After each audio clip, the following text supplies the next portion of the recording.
came in to tell you that I'm sealed, and I know I am confirmed by the very Spirit of God till full redemption. Greetings, everybody. I'm so excited to be part of this project. God is always good, and we are so glad that we have this opportunity to share what God has blessed us with. Music is a meditation, so we have to be conscious of what we sing. So because it's a meditation, you may be singing it and not be conscious that it is registering in the subconscious mind. A time is coming that it becomes a doctrine, something that you believe because you've been singing it.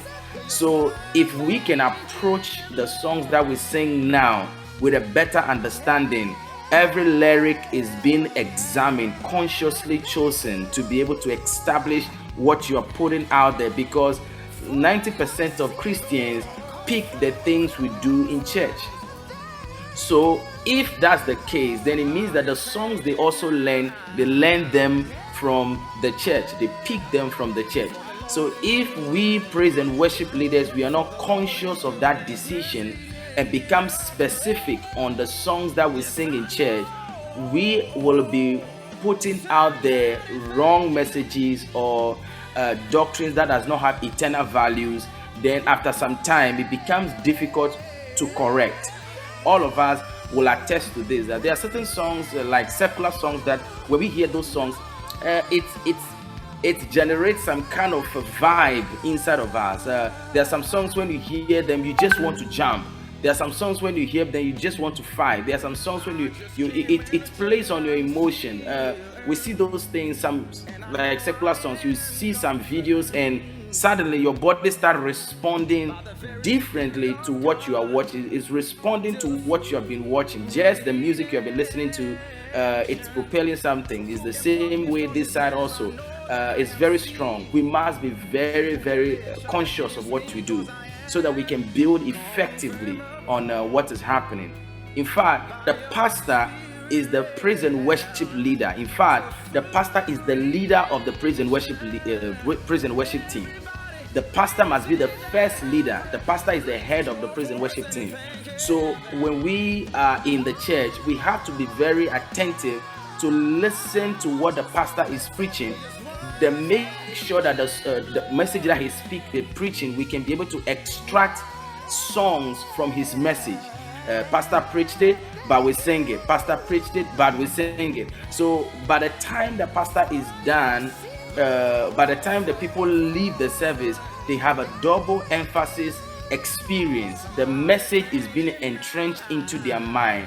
They become conscious, become very conscious of what God is doing in their life. Should in case trouble comes, because sometimes trouble comes and you don't have a word, no word jumps up from your mind immediately. But some people, a song will pour out immediately because they are prone to music in a little bit, in a certain extreme. So a song will come up. But the question is, that song that is coming up, how much truth is established in that song? Or will that song be able to carry the individual to the next phase? So it's something that we have to be very, very conscious of and be aware that the songs we sing are meditations. We are meditating on something.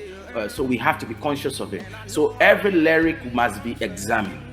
This is the direction, my perception or my projection in 20 years of the face of the church will be from the music perspective.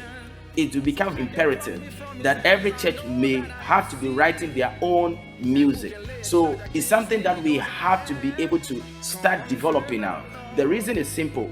When we are making disciples, the disciples must look like their leader. So we have to become what we listen to or what we hear. So as the churches are progressing in truth, the music must also progress in truth. It must also progress exponentially so that we can be able to expand what God is already doing. So every praise and worship leader, every worshiper must be aware that this is the trend of what is happening will be happening in the next 5 years from now, that there will be a need for us to examine every praise and worship songs that we have been using in our various churches. The purpose is so simple, so that we can be able to have a double emphasis of what is happening, so that we can look like our leader, so that we can become what we have been hearing from the church. So the message does not disconnect from the songs that we sing. Like the song that we just sang right now, you are everything, everything to me. You are everything, everything to me. So this song becomes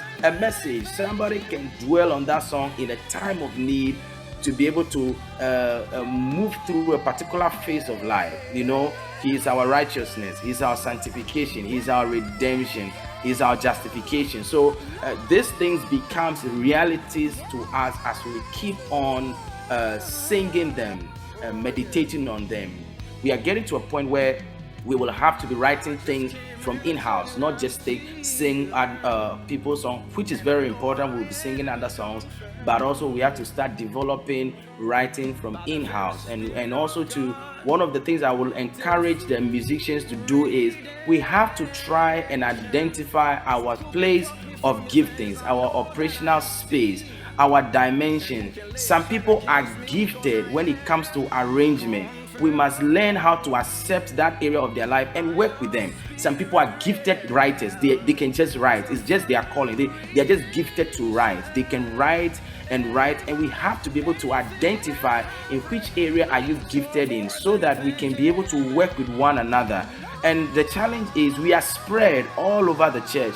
We are not in one place. Some people are in another church who is gifted when it comes to arrangement. Some people are gifted in another church who is good in writing. Some people are gifted in another church which is good in directing. We have to learn how to work together, so that we can be able to further the gospel, the message. When we find somebody who believes in the same gospel that we believe in, we need to be able to work together.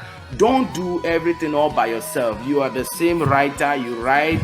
At the same time, you are the one who directs. At the same time, you are sometimes when you do everything, you begin to compromise on certain aspects of it. So bring some people in, let them come in, let them watch from behind.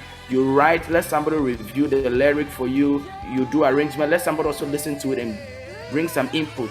If we can work together and build that level of trust in one another, we will do much more. We will touch more lives. We will reach out for more people than what we are doing now. So this is something that I would like to encourage everybody to do. Praise and worship. Please work on your craft, improve in your craft, ask questions, go to people who know, and buy. The Bible says buy and do not sell. Go to thee, buy. Make sure you have access to information.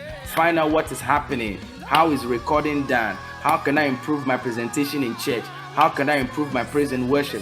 What is the trend of praise and worship in the next 5 years from now? What will be changing? What will not change? How are we going to cope with the diversion of now having a gathering at one place and working from the internet? How are we going to progress? We have to have information. You cannot be in the praise and worship team and not know the differences in microphones. It's a problem. You can't be in the choir and not know the differences in the microphones, what they are used for, what each gadget is used for. In your music department, you have to put in the work to be able to become effective in what we do, because that's the only way forward. And so I'm really proud of everybody and thank God for what God is doing. And I want to say thank you so much.